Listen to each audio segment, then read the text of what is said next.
तो भाई साहब नया नया एक খবর আয়া হে মতলব একটা ভাই ভিডিও দেখলাম যেইখানে একটা বয়স্ক লোকটা হচ্ছে মুসলিম, ঠিক আছে? তার একটা জামা কাপড়ের দোকান আছে, সেইখানে বজরং দলবালা গিয়ে জিজ্ঞাসা করছে। और उस जिहादी सुअर की औलाद दीपक मोहम्मद को तेरे कोट द्वार में बजरंग दल पहुंच चुका है और अगर तू भाग सकता है तो भाग ले।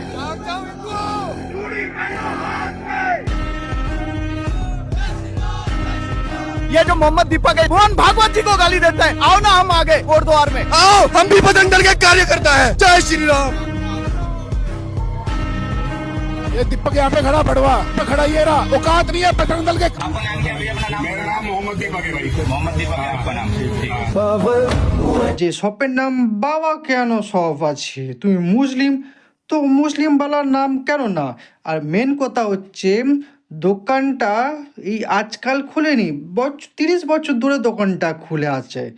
তারপরে গিয়ে তো নাম চেঞ্জ করতে বলে হুজুতি করছে, ঠিক আছে, ঝামেলা করছে। আর দলের নাম কি বজরং দল, বজরং বালির নাম নিয়ে এখানে ওখানে যেখানে সেখানে গুন্ডাগিরি করে বেড়ায়।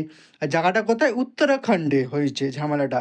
আর আমাকে একটা কথা বলো, বজরং বালি কি সব জায়গায় গিয়ে ক্যাজরা করতো, ঝামেলা করতো? আর সেটা বলো। বজরং দলের নাম নিয়ে, বজরং বালির নাম নিয়ে তোমরা গুন্ডাগিরি করছো, সেটা কি?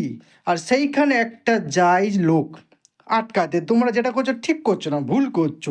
নাম আছে দীপক কুমার, কিন্তু নাম দিয়েছে হচ্ছে মোহাম্মদ দীপক, যে এখন ফেমাস হয়ে গেছে। আর বজরং দলের লোক গিয়ে ওকে ধমকি দিচ্ছে, মানে হয় না যে একা পেয়ে ভাই শের হচ্ছে, কত লোক মিলে গেছে ওকে মারতে।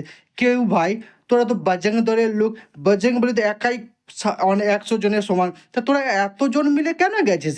এক এক করে যা, মারতে সাহস থাকে তো দুধ খেয়ে থাকিস তো একা একা যা। কুত্তার মতো ঝুঁট নিয়ে কেন গেছে আমাকে সেটা বল। তোরা বজরং বলির ভক্ত, ফের 1 ভার্সেস 1 করে দেখা। না ভাই, করবো কেন ভাই? আমরা ভাই দল নিয়ে যাব, ঝামেলা করব, ঠিক আছে? বজরং বলির নাম নিয়ে তোমার যে গুন্ডাগিরি ঝামেলা করো, সেটা কি ভাই? বন্ধ করো, নাহলে ভাই ভালো হবে এইসব গুন্ডাগিরি, তাই না?